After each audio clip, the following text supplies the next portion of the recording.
నమస్కారం భవ్య న్యూస్ కి స్వాగతం. ముందుగా హెడ్లైన్స్.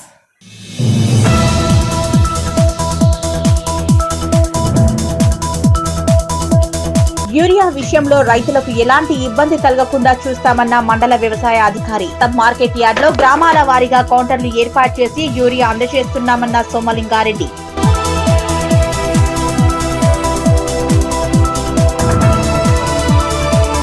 సిద్దిపేట ప్రభుత్వ బాలికలున్నత పాఠశాలలో సీఎం కప్ టార్చ్ వెలిగించి ర్యాలీని ప్రారంభించిన మంత్రి. విద్యార్థులు చదువుతో పాటు ఆటల పట్ల ఆసక్తి చూపాలన్న పున్నం ప్రభాకర్.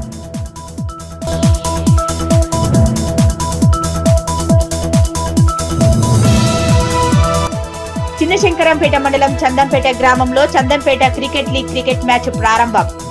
కార్యక్రమానికి ముఖ్య అతిథిగా హాజరైన ఎస్ఐ నారాయణ గౌడ్.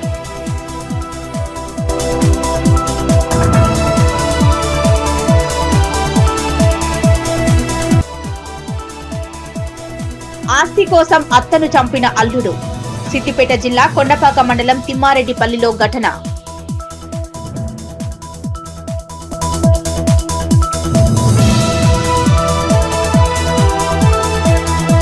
యూరియా విషయంలో రైతులకు ఎలాంటి ఇబ్బంది కలగకుండా చూస్తున్నామని మండల వ్యవసాయ అధికారి సోమలింగారెడ్డి అన్నారు.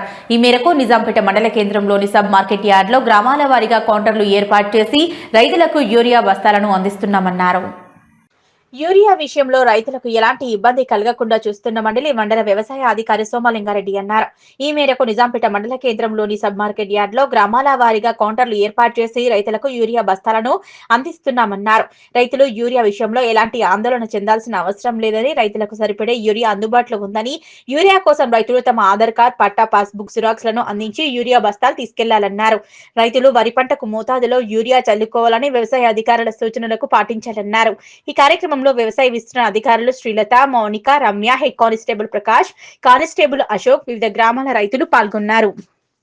ఈరోజు యూరియా పంపిణీ కార్యక్రమం మన నిజాంపేట్ మండలంలోని మార్కెట్ యార్డ్లో చేపట్టడం జరిగింది.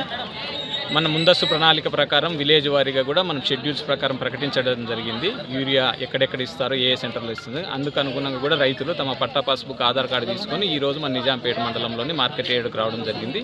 ఈరోజు ఇక్కడ పంపిణీ చేస్తున్న గ్రామాలు నార్లాపూరు, బచిరాజ్పల్లి, కాసింపూర్ తాండా మరియు జడ్చెర్రు తాండా. అదేవిధంగా రైతులందరూ కూడా తమ పాస్బుక్లో ఆధార్ కార్డు ఇచ్చేసి యూరియాని సక్రమంగా కూడా తీసుకెళ్తున్నారు. మా మనవి ఏంటంటే యూరియా తగినంత సరఫరా జరుగుతుంది కాబట్టి రైతులు ఎలాంటి ఆందోళన కూడా చెందనవసరం లేదు. ప్రతి ఒక్కరికి కూడా యూరియా అందించే బాధ్యత వ్యవసాయ శాఖ తరఫున మేము చేపడుతున్నాం. సిద్దిపేట ప్రభుత్వ బాలికల ఉన్నత పాఠశాలలో సీఎం కప్ టార్చ్ వెలిగించి ర్యాలీని ప్రారంభించారు మంత్రి పొన్నం ప్రభాకర్. ఈ కార్యక్రమంలో జిల్లా కలెక్టర్ హైమవతి, గ్రంథాలయ సంస్థ చైర్మన్ లింగమూర్తి తదితరులు పాల్గొన్నారు.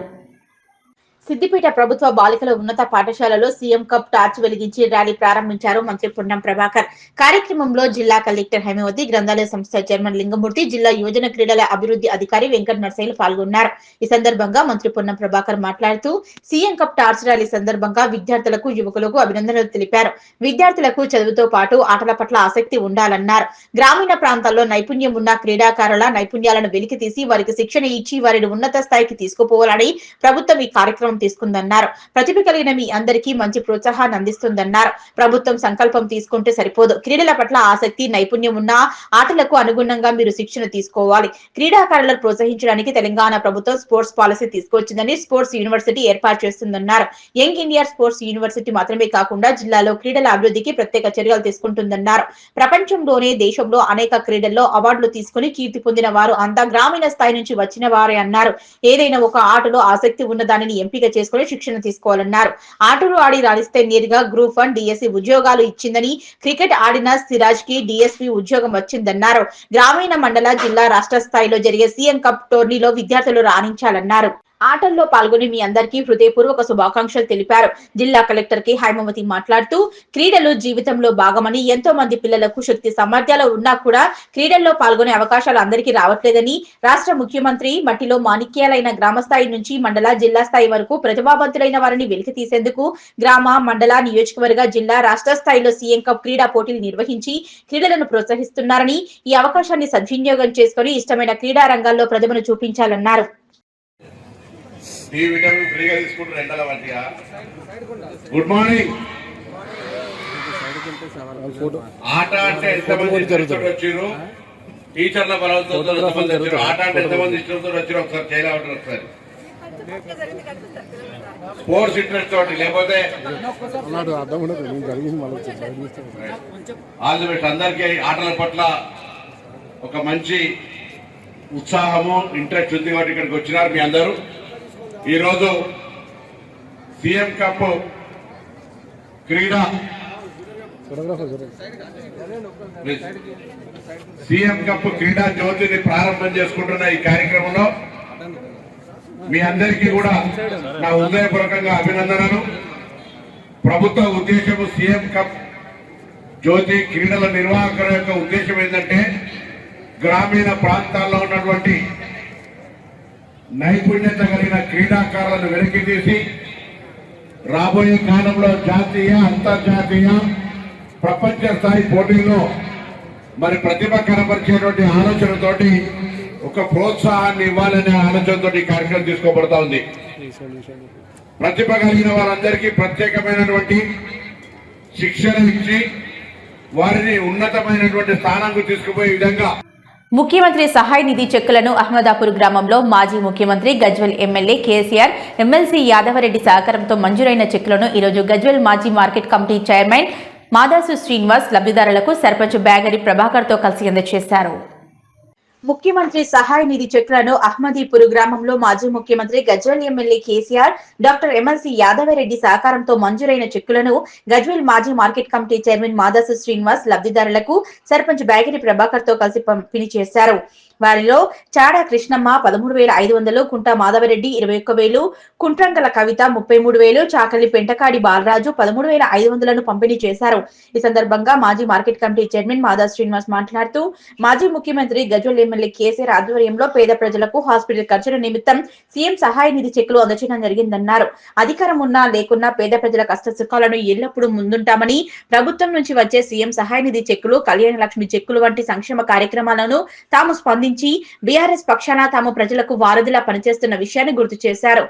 ఈ కార్యక్రమంలో పిఏసీఎస్ మాజీ డైరెక్టర్ శ్రీనివాస్ రెడ్డి, ఉప సర్పంచ్ గోపాల్ రెడ్డి, మండల పార్టీ ప్రధాన కార్యదర్శి రమేష్ గౌడ్, మాజీ కోఆప్షన్ అహ్మద్, మాజీ సర్పంచ్ ఆగయ్య, వార్డు మెంబర్స్ రజిత, మంజుల, ఎర్రరాజు, స్రవంతి వెంకటేష్, క్యామిరెడ్డి రాములు, మహిపాల్ రెడ్డి, సిద్ధుల్లా రాములు, నాయకులు కుంట కృష్ణారెడ్డి, బ్యాగరి స్వామి, రాములు గౌడ్, ముత్యం గౌడ్, సాకలి శ్రీనివాస్, మంద నరేష్, మంద యాదగిరి, భీమా రమేష్, జగన్ గౌడ్, కర్నాల్, కనకయ్య, నరసింహారెడ్డి, ఆదేపు సీను, మధు, సంజీవరెడ్డి, గురుమూర్తి, కర్నాల్ రెడ్డి, భవానీలింగం, ఎల్లయ్య, శ్రీనివాస్, సాకలి కిష్టయ్య, యాదయ్య, బుచ్చిరాములు తదితరులు పాల్గొన్నారు. పేద ప్రజల హాస్పిటల్ ఖర్చుల నిమిత్తం సీఎం సహాయం నుంచి వచ్చినటువంటి చెక్కుల్ని అందించడం జరిగింది. అలా గౌరవ మాజీ ముఖ్యమంత్రి గజ్వెల్ ఎమ్మెల్యే కేసీఆర్ గారి ఆధ్వర్యంలో గౌరవ ఎమ్మెల్సీ డాక్టర్ యాదవరెడ్డి గారి సహకారంతో వాళ్ళ పేద ప్రజలు ఎవరైతే హాస్పిటల్లో ఖర్చు పెట్టుకున్నారో వాళ్ళకు ఖర్చుల నిమిత్తం వాళ్ళ సీఎం సహాయ నిధి నుంచి వాళ్ళ చెక్కులను అందించడం జరిగింది. వాళ్ళ ప్రజల కష్ట సుఖాల్లో అధికారం ఉన్నా లేకున్నా బీఆర్ఎస్ పార్టీ పరంగా వాళ్ళ పేద ప్రజల కష్ట సుఖాల్లో ఎల్లప్పుడూ భాగస్వామ్యం పంచుకుంటా ఉన్నాం. ప్రభుత్వం దగ్గర నుంచి వచ్చేటువంటి ఈ సీఎంఆర్ఎఫ్ చెక్కుల విషయంలోనైనా, కళ్యాణ లక్ష్మి చెక్కుల విషయంలోనైనా వాళ్ళ స్పందించి బీఆర్ఎస్ పార్టీ పక్షాన గౌరవ ఎమ్మెల్సీ డాక్టర్ యాదవరెడ్డి గారి సహకారంతో, గౌరవ మాజీ ముఖ్యమంత్రి కేసీఆర్ గారి సహకారంతో త్వరితగతిన చెక్కులు అందించేటువంటి ప్రయత్నం బీఆర్ఎస్ పార్టీ పక్షాన చేస్తా ఉన్నాం. అదేవిధంగా ఇవాళ ఉన్నటువంటి ప్రభుత్వం కూడా గత ప్రభుత్వం కంటే చాలా తక్కువ అమౌంట్ను సీఎం సహాయ నిధి రూపంలో అందివ్వడం జరుగుతూ ఉన్నది. ఇవాళ ప్రభుత్వం ఇప్పటికైనా ఆలోచించి పేద ప్రజలు లక్షలాది రూపాయలు ఖర్చు పెట్టుకున్నటువంటి పేద ప్రజలకు వాళ్ళ సహకారంగా తోడుగా ఉండేటువంటి ఈ సీఎం సహాయ నిధి యొక్క మొత్తాన్ని పెంచాలని మేము విజ్ఞప్తి చేస్తా ఉన్నాం. అదేవిధంగా చిన్నశంకరంపేట మండలం చందంపేట గ్రామంలో Chandampet cricket league cricket match ను ఏర్పాటు చేశారు. ఈ కార్యక్రమానికి ముఖ్య అతిథిగా ఎస్ఐ నారాయణ గౌడ్ హాజరై జ్యోతి ప్రజ్వలన చేసి పోటీలు ప్రారంభించారు. చిన్నశంకరంపేట మండలం చందంపేట గ్రామంలో Chandampet cricket league cricket match లు ఏర్పాటు చేశారు. ఈ కార్యక్రమానికి ముఖ్య అతిథిగా ఎస్ఐ నారాయణ గౌడ్ హాజరై జ్యోతి ప్రజ్వలన చేసి పోటీలు ప్రారంభించారు. మొదటి బహుమతి ట్రోఫీతో పాటు 30,000 రూపాయల నగదు, రెండవ బహుమతి ట్రోఫీతో పాటు 20,000 నగదు అందించనున్నారు. సుమారు 10 టీములు ఈ పోటీలో పాల్గొంటున్నాయి. ఈ సందర్భంగా సర్పంచ్ ప్రవీణ్ కుమార్, మాజీ ఎంపీటీసీ శివకుమార్, ఎస్ఐ నారాయణ గౌడ్ మాట్లాడుతూ క్రీడలు మానసిక ఉల్లాసానికి, శరీర దారుఢ్యానికి ఎంతగానో ఉపయోగపడతాయన్నారు. ఎలాంటి గొడవలకు తావివ్వకుండా స్నేహ సంబంధాలతో క్రికెట్లో క్రీడల్లో పాల్గొనాలని తెలిపారు. క్రీడల్లో గెలుపు ఓటములు సహజమని, నేటి ఓటమి రేపు గెలుపుకు నాందిగా తీసుకుని క్రీడా స్ఫూర్తితో ఆడాలన్నారు. ఈ కార్యక్రమంలో ఎస్ఐ నారాయణ గౌడ్, సర్పంచ్ ప్రవీణ్ కుమార్, మాజీ ఎంపీటీసీ శివకుమార్, పంచాయతీ కార్యదర్శి పద్మ, పాలకవర్గ సభ్యులతో పాటు స్వామిరాజ్, సాయిబాబా తదితరులు పాల్గొన్నారు. సిచ్యువేషన్ నుండి ఒక గ్రామంలో ఒక 10 టీములు, సో 10-11 టీములు, సుమారు 100-150 మంది క్రీడాకారులు ఒక చిన్న గ్రామంలో బయటపడ్డారంటే ఇంత చైతన్యం అనేది చాలా, ఈ చైతన్యాన్ని చాలా ఆనందపడవచ్చు, అభినందించవచ్చు. ఎందుకంటే ఇంతమంది క్రీడాకారులను ఒక్క తాటిపై నిలబెట్టి ఒక టోర్నమెంట్ అని ఇంతకుముందు ఒక మండల స్థాయిలో కానీ, జిల్లా స్థాయిలో కానీ, ఆ స్థాయిలో క్రీడా టోర్నమెంట్ జరిగేది. సో దానికోసం సైకిల్ మీద పోకుంటూ ఆడేది. కానీ ఒక గ్రామంలో 10 టీంలు పెట్టి క్రీడా ఒక టోర్నమెంట్ ఏర్పాటు చేస్తారంటే ఖచ్చితంగా ఈ ఆర్గనైజర్ని అభినందించాల్సిందే. శారీరకంగాతో పాటు మానసిక ఉల్లాసానికి ఎంతో దోహదపడతాయి ఈ క్రీడా ప్రాంగణ. సిసిఎల్ టోర్నమెంట్ నిజంగా ఇది 3 నెలల నుంచి వాళ్ళు చాలా కష్టపడుతున్నారు. ఎందుకంటే ఈ టోర్నమెంట్ కూడా నేను చెప్తున్నా, ఎందుకంటే ఇవాళ అందరం ఉన్నాం కాబట్టి. చందంపేటలో సుమారు 30 సంవత్సరాల కింద మన దగ్గర చందంపేట అనేది క్రీడలో ఫస్ట్ ఉండేది. ఎందుకంటే చందంపేట అనేది పేరుండే ప్రగతియుతం. ఎక్కడ పోయినా క్రికెట్ టోర్నమెంట్ కానీ, వాలీబాల్ కానీ ఎన్నో విజయాలు తీసుకొచ్చిన ఘనత మాకు దక్కింది. కాబట్టి 30 సంవత్సరాల తర్వాత ఈరోజు గర్వంగా ఉంది. నేను సర్పంచ్గా ఎన్నికై నెల రోజులు కాకముందే ఇలాంటి పెద్ద ఈవెంట్ నిర్వహించడం చాలా సంతోషకరంగా ఉంది. మరియు యువకులందరూ పెడదారిన పోకుండా ఇలాంటి క్రీడలు ఆలోచన ఒక 2-3 నెలల నుండి దీన్ని ఆర్గనైజింగ్ మూమెంట్ చేసి ఎన్ని ఒడిదుడుకులు ఉన్నా కానీ వాళ్ళు ముందుకు తీసుకువచ్చి మధ్యలో ఎన్నికలు రావడంతో కొంచెం గ్యాప్ చేసి ఎన్నికల తర్వాత కూడా సమర్థవంతంగా ఈ కార్యక్రమాన్ని వాళ్ళు నిర్వహించారు. ఆర్గనైజర్ కూడా ప్రత్యేక కృతజ్ఞతలు. జిల్లా కలెక్టర్ రాహుల్ రాజ్ ఆదేశాల మేరకు చిన్నశంకరంపేట మండలం రుద్రారం గ్రామంలోని పంచాయతీ పరిధిలో స్థానిక సర్పంచ్ ఆకుల సంతోష నవీన్ కుమార్ ఆధ్వర్యంలో ప్రత్యేక పారిశుద్ధ్య కార్యక్రమాలు నిర్వహించారు. ఈ కార్యక్రమాలు ఈ నెల 8వ తేదీ నుంచి 15వ తారీఖు వరకు నిర్వహించడం జరుగుతుందన్నారు. జిల్లా కలెక్టర్ రాహుల్ రాజ్ ఆదేశాల మేరకు చిన్నశంకరంపేట మండలం రుద్రారం గ్రామంలోని పంచాయతీ పరిధిలో స్థానిక సర్పంచ్ ఆకుల సంతోష నవీన్ కుమార్ ఆధ్వర్యంలో ప్రత్యేక పారిశుద్ధ్య కార్యక్రమాలు నిర్వహించారు. ఈ సందర్భంగా సర్పంచ్ సంతోష నవీన్ కుమార్ మాట్లాడుతూ గ్రామంలోని అన్ని వీధులు శుభ్రం చేయడం జరిగిందని, ఈ ప్రత్యేక పారిశుద్ధ్య కార్యక్రమాలు ఈ నెల 8వ తేదీ నుంచి 13వ తేదీ వరకు నిర్వహించడం జరుగుతుందన్నారు. గ్రామంలోని మురికి కాలువలు క్లీన్ చేయడం, రోడ్ల పక్కన ఉన్న పిచ్చి మొక్కలు తొలగించడం, మంచినీళ్లు సరఫరా లీకేజీలు తొలగించడం, వాటర్ ట్యాంకులు క్లీన్ చేయడం, వీధి దీపాలు ఏర్పాటు చేయడం, దోమల మందు పిచికారీ చేయడం వంటి కార్యక్రమాలు నిర్వహించడం జరుగుతుందన్నారు. రుద్రారం గ్రామాన్ని చెత్తరహిత, ప్లాస్టిక్ రహిత పారిశుద్ధ్య గ్రామంగా క్లీన్ అండ్ గ్రీన్ గా తయారు చేయడానికి ఎల్లవేళలా ముందుంటామన్నారు. గ్రామస్తులు, పాలకవర్గ సభ్యులు సహకరించాలని కోరారు. కార్యక్రమానికి సహకరించిన పాలకవర్గ సభ్యులకు, పంచాయతీ కార్యదర్శికి, పంచాయతీ అధికారులకు, యువజన సంఘాల సభ్యులకు, మహిళా సంఘాల సభ్యులకు, గ్రామ ప్రజలకు సర్పంచ్ సంతోష్ నవీన్ కుమార్ ధన్యవాదాలు తెలిపారు. మెదక్ జిల్లా కలెక్టర్ గారి ఆదేశాల మేరకు ప్రత్యేక పారిశుద్ధ్య కార్యక్రమాలు మా గ్రామంలో జరిపించడం జరుగుతుంది. నిన్నటి రోజున మురికి కాలువలు తీయడము, వాటి పక్కనున్న చెత్తని తీసేయడము జరిగింది. ఈ రోజు పాలకవర్గ సభ్యులు, గ్రామ కార్యదర్శి, మహిళా సంఘాలు, యువజన సంఘాల ఆధ్వర్యంలో ఈ రోజు రోడ్లు ఊడవడము, వాటి పక్కనున్న చెత్తను తొలగించడము, గుంతలు పూడ్చేయడం జరిగింది. ఇదే విధంగా 13 తారీఖు వరకు మా గ్రామంలో రోజు ఒక కార్యక్రమం ఖచ్చితంగా జరుగుతుంది. ఈ కార్యక్రమం యొక్క ముఖ్య ఉద్దేశము ఏంటంటే రోడ్లను క్లీన్గా ఉంచడము, మురికి కాలువలు నీట్గా ఉంచడము,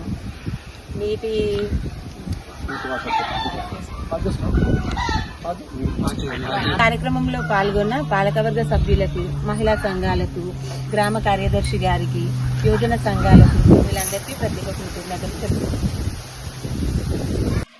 జాతీయ రహదారి భద్రతా మాసోత్సవాల సందర్భంగా చిన్నశంకరంపేట మండలం చందంపేట గ్రామంలో రోడ్డు ప్రమాదాల నివారణపై స్థానిక ఎస్ఐ నారాయణ గౌడ్ అవగాహన కల్పించారు. అనంతరం రోడ్డుపై జాగ్రత్తగా వాహనాలు నడుపుతామని, మద్యం సేవించి వాహనాలు నడపమని యువకుల చేత ప్రతిజ్ఞ చేయించారు. జాతీయ రహదారి భద్రతా మాసోత్సవాల సందర్భంగా చిన్నశంకరంపేట మండలం చందంపేట గ్రామంలో రోడ్డు ప్రమాదాల నివారణపై స్థానిక ఎస్ఐ నారాయణ అవగాహన కల్పించారు. అనంతరం రోడ్డుపై జాగ్రత్తగా వాహనాలు నడుపుదామని, మద్యం సేవించి వాహనాలు నడపవద్దని యువకుల చేత ప్రతిజ్ఞ చేయించారు. ఈ సందర్భంగా ఆయన మాట్లాడుతూ, దేశంలో ప్రతి 3 నిమిషాలకు ఒక వ్యక్తి రోడ్డు ప్రమాదాల్లో మరణించడం జరుగుతుందని, ద్విచక్ర వాహనదారులు నడిపే సమయంలో తప్పకుండా హెల్మెట్ ధరించాలని, ఇతర వాహనాలు నడిపేటప్పుడు సీటు బెల్ట్లు తప్పకుండా ధరించాలన్నారు. మద్యం సేవించి వాహనాలు నడిపితే రోడ్డు ప్రమాదాలు ఎక్కువగా జరుగుతాయని, రోడ్డు ప్రమాదంలో ఒక వ్యక్తి మరణిస్తే ఆ వ్యక్తిపై ఆధారపడి ఉన్న కుటుంబం రోడ్డు పాలవుతుందన్నారు.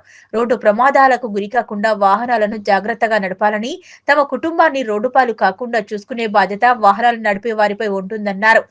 ఈ కార్యక్రమంలో స్థానిక సర్పంచ్ ప్రవీణ్ కుమార్, ఎస్ఐ నారాయణ గౌడ్, మాజీ ఎంపీటీసీ శివకుమార్, పంచాయతీ పాలకవర్గ సభ్యులతో పాటు పోలీస్ సిబ్బంది, గ్రామస్తులు పాల్గొన్నారు.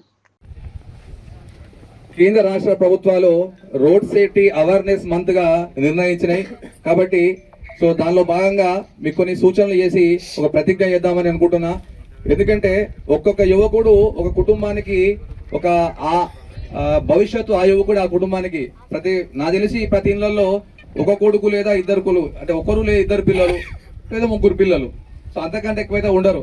సో ఒక వ్యక్తి ఒక కుటుంబంలో యాక్సిడెంట్ లో ఏదైనా ఇష్యూ వస్తే సో ఆ కుటుంబం మొత్తం భవిష్యత్తు లేకుండా కుంగిపోయే అవకాశం ఉంటది. సుమారు పోయిన సంవత్సరంలో మన దేశం మొత్తంలో 6,80,000 యాక్సిడెంట్లు జరిగినాయి. సో అందులో సుమారు 1,00,000 మంది చనిపోయారు. సో ఓవరాల్ గా మన దేశంలో ఒక గంటలో 20 మంది కేవలం యాక్సిడెంట్ ద్వారానే చనిపోతున్నారు. అంటే సుమారు ఒక 3 నిమిషాలకి ఒక వ్యక్తి యాక్సిడెంట్ చనిపోతున్నాడు. సో అంటే 3 నిమిషాలకి ఒక కుటుంబం ఆగమైపోతున్నది. సో కేవలం రోడ్ యాక్సిడెంట్ కారణంగానే, సో ఇవి కాకుండా వేరే ఏమైనా చనిపోతున్నారు, అది వేరే విషయం. సో రోడ్ యాక్సిడెంట్ అనేది దేవుడు తీసుకుపోయేది కాదు, కేవలం స్వయం కృపాధారం. అంటే మన తప్పిదం వల్లనో లేదా ఎదుటి నుంచి వచ్చే వాహనదారుని తప్పిదం వల్లనో రోడ్ యాక్సిడెంట్ జరుగుతున్నది. కాబట్టి ఈ రోడ్ యాక్సిడెంట్ నివారించడం కోసం మనం చేయాల్సిన పనులు, పోలీసు వాళ్ళు ఓన్లీ ఫైన్లు వేస్తారు అనుకుంటున్నారు. పోలీసు వాళ్ళు రోడ్డు మీద నిలబడితే తిట్టుకోవడము, సో ఇవన్నీ కామన్. కానీ వాళ్ళు చేసే పనులు ఎందుకు, ఎవరి కోసం అనేది అర్థం చేసుకోవాలి. సో మేము మా ఇంటి కోసం పని చేయట్లేదు. నేను ఎస్ఐ జాబ్ వచ్చిన తర్వాత నేను Narayanaguda police station first posting చేసిన. నా ఫస్ట్ పోస్టింగ్ లో సంగారెడ్డి జిల్లా కొల్లూరు పోలీస్ స్టేషన్ పరిధిలో సర్వే నంబర్ 192లో 5 ఎకరాల 12 గుంటల భూమిని హైదరాబాద్కు చెందిన మాధవి 1992లో భూమిని కొనుగోలు చేశారు. ఆ భూమిని రాత్రికి రాత్రి గుర్తు తెలియని వ్యక్తులు కబ్జా చేయగా యజమాని పోలీసులకు సమాచారం అందించారు. సంగారెడ్డి జిల్లా కొల్లూరు పోలీస్ స్టేషన్ పరిధిలోని సర్వే నంబర్ 192లో 5 ఎకరాల 12 గుంటల భూమి హైదరాబాద్కు చెందిన మాధవి 1992లో భూమిని కొనుగోలు చేశారు. ఆ భూమిని రాత్రికి రాత్రి గుర్తు తెలియని వ్యక్తులు 200 మంది వచ్చి అక్కడే ఉన్న వాచ్మెన్ ఫ్యామిలీని బెదిరించి రూములో బంధించి పక్కనే ఉన్న సెక్యూరిటీ గార్డులను చేతులు కట్టేసి వ్యాన్లో ఎక్కించుకుని నర్సింగ్ ఏరియాలో వదిలివేసి మిగతా వాళ్ళంతా ఆ భూమిలో గుడిసెలు వేసి కబ్జా చేయడానికి ప్రయత్నించగా వదిలేసిన సెక్యూరిటీ గార్డులో ఒకరు యజమానికి సమాచారం ఇవ్వడంతో అతను 100కి ఫోన్ చేసి పోలీస్ స్టేషన్ లో కంప్లైంట్ ఇచ్చి వాళ్ళని పట్టుకోవడానికి ప్రయత్నం చేయగా అందులో నుంచి 30 మందిని అరెస్ట్ చేసి అక్కడే ఉన్న వెహికల్ సీజ్ చేయడం జరిగింది. పోలీసులు యజమాని ఇచ్చిన కంప్లైంట్ పై దర్యాప్తు చేస్తున్నారు. ఇప్పటి నుంచి మా అధీనంలోనే ఉంది. ఎలక్ట్రిసిటీ తీసుకున్నాము, కాంపౌండ్ వాల్ కట్టుకున్నాము. ఇన్ని రోజులు అగ్రికల్చర్ చేస్తూ ఉంటాము. మొదట్లో ఉలువలు వేసినాము బోర్ లేనప్పుడు, తర్వాత టమాటా తోట, మునగ తోట, కొన్నిసార్లు పొద్దుతిరుగుడు పూలు వేసాము. అంటే ఇది డ్రై ల్యాండ్ కాబట్టి ఏదో దాన్ని యాక్టివ్గా ఉంచుకోవడానికి, ఏదో పచ్చ కనిపించడానికి అనేసి ఏదో వేస్తూ ఉంటుంది రెగ్యులర్గా. చుట్టూతా వెదురు చెట్లు స్టార్టింగ్లోనే పెట్టాము. మీరు అక్కడ చూస్తే వెదురు చెట్లు చాలా పెద్దగా కనపడతాయి. ఇక్కడ సగం కనిపించట్లేదా? ఈ రాత్రికి రాత్రి వీళ్ళు కొందరెవరో నిన్న రాత్రి 200 మంది వచ్చినారంట. వాళ్ళు కాంపౌండ్ వాళ్ళు పడగొట్టి వెదురు చెట్లను కూడా మీరు చూస్తే కనపడుతుంది, సగం తోసేసి జేసీపీతో అక్కడ తోసేసి దీన్ని ఆక్యుపై చేయడానికి ట్రై చేస్తున్నారు. అయితే మాకు ఇక్కడ రీసెంట్గా 5-6 మంత్స్ క్రితం వ్యవసాయం అనేది మానేసాము. మాకు వేరే పనులు బిజీ ఉండి పైగా ఇక్కడ ఏం పెద్ద ఇది లేదు అన్నట్టుగా మానేసి వెనకాల స్కూల్ ఉందండి మాకు. ధరణిలో మాకు పాస్బుక్ కూడా ఉంది. ఇప్పుడు భూభారతిలో పాస్బుక్ ఉంది. ఈ మధ్యలో ఏంటంటే వ్యవసాయం చేసేవాళ్ళం రెగ్యులర్గా, చాలా చెట్లు ఇవన్నీ పండించేవాళ్ళం. ఈ మధ్యలో కొద్దిగా ఈ వాటర్ సరిగ్గా లేక school Birla open mid school వాళ్ళు మేము బస్సులు పెట్టుకుంటాము, మాకు ఈ ల్యాండ్ కొద్దిగా లీజ్ కట్ల ఇవ్వండి అంటే లీజ్కేం కాదు కానీ యూజ్ చేసుకోండి కానీ సెక్యూరిటీ పెట్టమని చెప్పాము. వాళ్ళే సెక్యూరిటీ చూసుకుంటున్నారు. మా school Birla open minds school. తర్వాత అంతా బాగానే ఉంది. రాత్రి నాకు ఉదయం ఫోన్ కాల్ వచ్చింది. మా ప్రసాద్ గారు, మన manager school, and Chadalavada Srinivasarao గారి నుంచి ఇట్లా ఎవరో 200 మంది వచ్చి ఇక్కడ ఆక్యుపై చేయాలని చూస్తున్నారు, పోల్స్ పాతారు, గోడ గుల్లగొట్టారంటే మేము వచ్చేస్తున్నాం. వచ్చేసి చూస్తే ఫ్రంట్ పార్ట్ ఆఫ్ ది గోడ కులగొట్టింది రోడ్ సైడ్. తర్వాత మా మధ్యలో శ్రీనివాసరావు మధ్యలో ఉన్న మొత్తం గోడను కులగొట్టేశారు. మొత్తం గోడలు మీరు ఇవాళ ఫోటోలు. గజ్వేల్లోని శ్రీ సరస్వతి శిశు మందిర్ ఇంగ్లీష్ మీడియం పాఠశాలలో సంక్రాంతి వేడుకలు ఘనంగా నిర్వహించారు. ఈ కార్యక్రమంలో విద్యార్థుల తల్లిదండ్రులు, ఉపాధ్యాయులు హాజరై రంగవల్లుల పోటీలో పాల్గొన్నారు. శ్రీ సరస్వతి శిశు మందిర్ ఇంగ్లీష్ మీడియం పాఠశాల గజ్వేల్లో సంక్రాంతి పండుగను పురస్కరించుకుని విద్యార్థులు, తల్లిదండ్రులు, ఉపాధ్యాయులు పాల్గొని ఘనమైన వేడుకలు నిర్వహించారు. సాంప్రదాయాలు, సంస్కృతి, కుటుంబ విలువలను విద్యార్థులకు దగ్గర చేయాలనే ఉద్దేశంతో ఈ ప్రత్యేక కార్యక్రమాలు ఏర్పాటు చేశారు. పాఠశాల ప్రాంగణమంతా పండుగ వాతావరణంతో కలకలలాడింది. ఈ వేడుకల్లో భాగంగా మాతృమూర్తుల కోసం నిర్వహించిన రంగవల్లుల పోటీ ప్రత్యేక ఆకర్షణగా నిలిచింది. తల్లులు తమ ప్రతిభను, కళాత్మకతను రంగుపల్లల ద్వారా దర్శించగా పాఠశాల ప్రాంగణం రంగురంగులతో నిండిపోయింది. ఈ కార్యక్రమం ద్వారా తల్లుల్లోని సృజనాత్మకతను వెలికితీసి వారికి ఒక వేదిక కల్పించారు. చిన్నారుల కోసం ఏర్పాటు చేసిన ఫుడ్ ఫెస్టివల్ కార్యక్రమం విద్యార్థులను ఎంతగానో ఆకట్టుకుంది. విద్యార్థులు తమ ఇళ్లలో తయారు చేసిన రుచికరమైన వంటలను తీసుకువచ్చి ప్రదర్శించగా ఆరోగ్యకరమైన ఆహారపు అలవాట్లపై అవగాహన కల్పించేలా ఈ కార్యక్రమం నిర్వహించారు. చిన్నారులు ఆనందంగా పాల్గొని తమ ప్రతిభను ప్రదర్శించారు. అలాగే బాలుర కోసం ఏర్పాటు చేసిన పతంగుల పోటీ ఎంతో ఉత్సాహభరితంగా సాగింది. విద్యార్థులు తమ పతంగులతో ఆకాశాన్ని అలంకరించుతూ పోటీతత్వంతో పాటు స్నేహభావాన్ని కూడా ప్రదర్శించారు. ఈ కార్యక్రమం ద్వారా సాంప్రదాయ ఆటలను ప్రోత్సహిస్తూ విద్యార్థుల్లో ఆత్మవిశ్వాసం పెంచే ప్రయత్నం చేశారు. ఈ సందర్భంగా పాఠశాల యాజమాన్యం మాట్లాడుతూ విద్యతో పాటు సంస్కృతి, సాంప్రదాయాలను పిల్లలకు నేర్పించడమే తమ ప్రధాన లక్ష్యమన్నారు. ఇలాంటి కార్యక్రమాల ద్వారా విద్యార్థుల్లో సామాజిక విలువలు, సృజనాత్మకత, కుటుంబ బంధాల ప్రాముఖ్యత పెరుగుతుందన్నారు. మొత్తంగా శ్రీ సరస్వతి శిశు మందిర్ పాఠశాలలో జరిగిన సంక్రాంతి వేడుకలు విద్యార్థులు, తల్లిదండ్రులు, ఉపాధ్యాయులకు మధుర జ్ఞాపకాలుగా నిలిచాయి. ఆస్తి కోసం సొంత అల్లుడే అత్తను చంపిన ఘటన కొండపాక మండలం తిమ్మారెడ్డిపల్లిలో చోటు చేసుకుంది. సిద్దిపేట జిల్లా కొండపాక మండలం తిమ్మారెడ్డిపల్లికి చెందిన రాములమ్మ రాజీవ్ రహదారి పక్కన హోటల్ నడుపుతూ జీవనం సాగిస్తోంది. రాములమ్మ తన కూతురికి ములుగు మండలం తునికిబుల్లారం గ్రామానికి చెందిన జీవన్రెడ్డితో వివాహం జరిపించిందని కుకునూరు పోలీస్ స్టేషన్ వద్ద ఏర్పాటు చేసిన మీడియా సమావేశంలో గజ్వేల్ ఏసీపీ నరసింహులు తెలిపారు. రాములమ్మ పేరిట ఉన్న 2 ఎకరాల భూమి కోసం చిన్నల్లుడు జీవన్రెడ్డితో తరచూ గొడవలు జరుగుతుండేవి. కాగా తాను చనిపోయిన తర్వాత భూమిని తీసుకోండి అని రాములమ్మ అల్లుడితో తేల్చి చెప్పినట్లుగా తెలిసింది. అదే కాక కరోనా సమయంలో జీవన్రెడ్డి ఉద్యోగం కోల్పోయి ఆర్థికంగా చతికిలపడ్డాడు. ఇక అత్త భూమినే తన సమస్యలు తీరుస్తుందని జీవన్రెడ్డి భావించాడు. ఈ విషయాన్ని మనసులో పెట్టుకున్న అల్లుడు మొదట రాములమ్మ ఉంటున్న నివాసానికి నిప్పు పెట్టించాడు. అందులోని రాములమ్మ రక్షించబడింది. అయితే ఎవరో లారీ డ్రైవర్లు తగలబెట్టారని అనుకునేలా చేశాడు జీవన్రెడ్డి. ఇక అప్పుడు జీవన్రెడ్డి మీద ఎవరికి అనుమానం రాలేదు. అయితే ఎలాగైనా చంపాలని తలచిన నిందితుడు మంగళవారం రోజున పథకం ప్రకారం తనతో మరో 3 వ్యక్తులతో కలిసి అత్తవారి ఇంటి ముందు ద్వారం ద్వారా వెళ్లాడు. అక్కడే చాయ్ త్రాగి డోర్ ముందు మూసివేసి రాములమ్మను టవల్ మెడకు బిగించి హత్య చేసి వెనకాల డోర్ నుంచి నిందితుడు జీవన్రెడ్డి తనతో వచ్చిన వ్యక్తులు పరారైనట్లుగా ఏసీపీ తెలిపారు. అయితే నిందితుడు వెనకాల నుంచి వెళ్లిపోయిన విషయం సీసీటీవీలో రికార్డు అయ్యింది. తనతో వచ్చిన వారి చెప్పులను, హెల్మెట్ ను సైతం గుమ్మం ముందే వదిలి వెళ్లాడని ఏసీపీ నరసింహులు తెలిపారు. అయితే హత్యకు సహకరించిన వారితో పాటు మొత్తం 8 మంది వ్యక్తులను అరెస్ట్ చేసి రిమాండ్కు తరలించినట్లుగా ఏసీపీ తెలిపారు.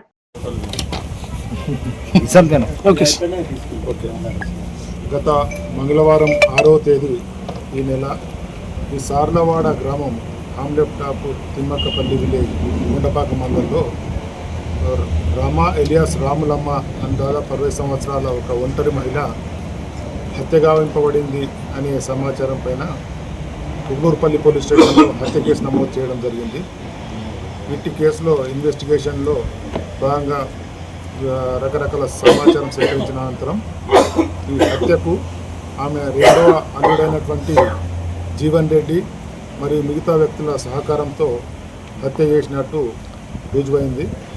అందులో భాగంగా ఈరోజు 8 మంది టోటల్ అందులో ఇన్వాల్వ్ ఉన్నటువంటి అందరినీ కూడా అరెస్ట్ చేసి కోర్టుకు పంపించడం జరుగుతుంది. ఈ కేసు యొక్క వివరాలు ఏమనగా ఈ రాములమ్మ సార్లపల్లిలో రోడ్డు పైన హోటల్ పెట్టుకొని జీవనం సాగిస్తుంది. ఈమెకు 2 కుమార్తెలు ఉన్నారు. పెద్ద కుమార్తె హైదరాబాద్లో ఉంటుంది, పెళ్లి అయిపోయింది. రెండవ కుమార్తెను ఈ ములుగు మండలం తుర్కిబొల్లారంకు ఇవ్వడం జరిగింది. అయితే ఈ కరోనా సమయంలో ఈ రెండవ అల్లుడు ప్రైవేట్ జాబ్ చేస్తుండే.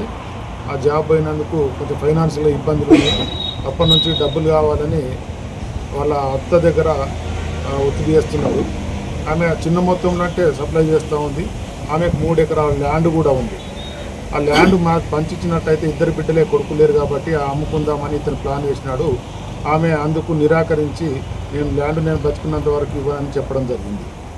అతను ఈమె బతుకుంటే మనకు ఆ ల్యాండ్ రాదు అనే ఉద్దేశంతో ఒక ప్లాన్ చేసి గత 6 నెలల క్రితం మిగతా సలీం అనే అతను తెలిసిన వ్యక్తితో కలిపి ఆమె ఎట్టైనా హత్య చేయాలని 6 నెలల క్రితం ఇంటికి వచ్చేసి బ్యాక్ సైడ్ పెట్రోల్ పోసి మంట అంటించి ఇల్లు కాలిపోతే చనిపోద్దని వెళ్ళిపోవడం జరిగింది. అందులో సలీం మరి సత్యనారాయణ, నరేష్ ముగ్గురిని తోలుకొని జీవన్ రెడ్డి వచ్చి ఆ రోజు ఇది పాల్పడినప్పుడు వాళ్ళకి అనుమానం రాలేదు. ఎవరో లారీ డ్రైవర్లు ఇట్లా వస్తుంటారు చేసిపోయినారు అనుకొని ఆ రోజు front side back side CC కెమెరాలు పెట్టుకుందాను. తదనంతరము గత 5వ తేదీ నాడు ఈ ఇన్సిడెంట్ జరగడానికి ఒక రోజు ముందు మళ్ళీ జీవన్, సలీం, లక్ష్మణ్ ముగ్గురు కలిసి ఈమెను హత్య చేద్దామని వచ్చి వెయిట్ చేసినారు. రాత్రి 8 గంటల ప్రాంతంలో వచ్చి వెయిట్ చేసినారు. అక్కడ టీ తాగేటోళ్ళు అందరూ వెయిట్ చేసుకుంటూ ఉన్నారు. చాలా 45 మినిట్స్ వెయిట్ చేసినా వాళ్ళందరూ వెళ్ళలేదు. అందుకోసం 45 మినిట్స్ వెయిట్ చేసి ఈరోజు వీలు కాదని చెప్పేసి అతను మళ్ళీ వెళ్ళిపోవడం జరిగింది.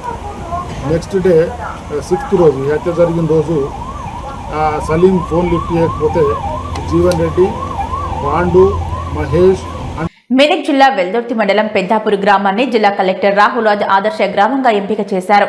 కలెక్టర్ ఆదేశాల మేరకు శుక్రవారం తహసీల్దార్ శ్రీనివాస్ గ్రామసభ ఏర్పాటు చేశారు. మెదక్ జిల్లా వెల్దుర్తి మండలం పెద్దాపూర్ గ్రామాన్ని జిల్లా కలెక్టర్ రాహుల్ రాజ్ ఆదర్శ గ్రామంగా ఎంపిక చేశారు. కలెక్టర్ ఆదేశాల మేరకు శుక్రవారం తహసీల్దార్ శ్రీనివాస్ గ్రామసభ ఏర్పాటు చేశారు. పైలట్ ప్రాజెక్టు గ్రామంలో రెవెన్యూ సమస్యల పరిష్కారం కోసం రైతుల నుంచి దరఖాస్తులు స్వీకరించినట్లు తెలిపారు. గ్రామాన్ని ఆదర్శవంతంగా తీర్చిదిద్దేందుకు అన్ని సమస్యల పరిష్కారం కోసం కృషి చేస్తామన్నారు.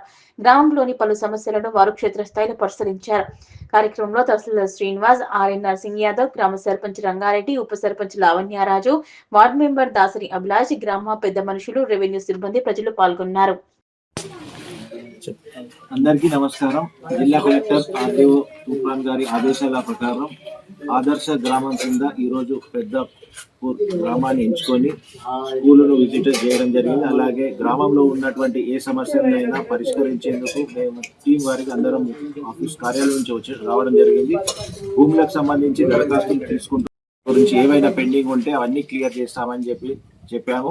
తర్వాత ప్రతి శుక్రవారం ఇక్కడికి రావడం జరుగుతుంది. మా స్టాఫ్ ఏ ప్రాబ్లం ఉన్నా కానీ మాకు ఇస్తే మేము ప్రాబ్లం సాల్వ్. యాదగిరిగుట్ట శ్రీ లక్ష్మీ నరసింహస్వామిని ఏఐసిసి జనరల్ సెక్రటరీ కాంచీపురం మాజీ ఎంపీ విశ్వనాథన్ దర్శించుకున్నారు. ఈ సందర్భంగా ఆలేరు ఎమ్మెల్యే, తెలంగాణ రాష్ట్ర ప్రభుత్వ విప్ బీర్ల ఐలయ్య ఆయనను ఆలయ మర్యాదలతో స్వాగతం పలికారు. యాదగిరిగుట్ట శ్రీ లక్ష్మీ నరసింహస్వామిని ఏఐసిసి జనరల్ సెక్రటరీ కాంచీపురం మాజీ ఎంపీ శ్రీ విశ్వనాథన్ దర్శించుకున్నారు. ఈ సందర్భంగా ఆలేరు ఎమ్మెల్యే, తెలంగాణ రాష్ట్ర ప్రభుత్వ బీర్ల ఐలయ్య ఆయనకు ఆలయ మర్యాదలతో స్వాగతం పలికారు. అనంతరం స్వామివారి సన్నిధిలో ప్రత్యేక పూజలు నిర్వహించారు. ఈ దర్శన కార్యక్రమంలో ఆలయ అధికారులు, కాంగ్రెస్ పార్టీ నాయకులు, కార్యకర్తలు పాల్గొన్నారు. స్వామివారి ఆశీర్వాదనాలతో రాష్ట్ర ప్రజలకు శాంతి, సమృద్ధి కలగాలని ఈ సందర్భంగా వారు ఆకాంక్షించారు. అనంతరం బీర్ల ఐలయ్య స్వగృహంలో విశ్వనాథన్ కుటుంబ సభ్యులతో కలిసి సన్మానించి స్వామివారి చిత్రపటాన్ని అందజేశారు. భవ్య న్యూస్ ముగించే ముందు హెడ్లైన్స్ మరోసారి.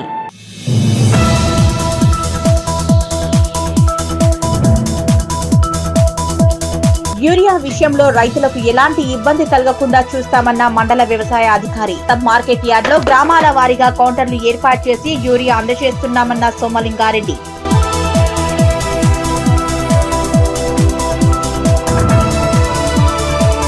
సిద్దిపేట ప్రభుత్వ బాలికలున్నత పాఠశాలలో సీఎం కప్ టార్చ్ వెలిగించి ర్యాలీని ప్రారంభించిన మంత్రి.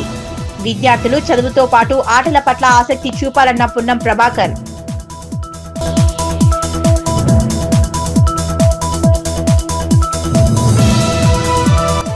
చిన్నశంకరంపేట మండలం చందంపేట గ్రామంలో Chandampet cricket league cricket match ప్రారంభం.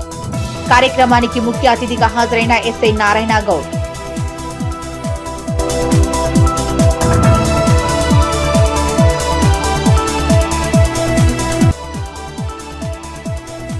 ఆస్తి కోసం అత్తను చంపిన అల్లుడు. సిద్దిపేట జిల్లా కొండపాక మండలం తిమ్మారెడ్డిపల్లిలో ఘటన.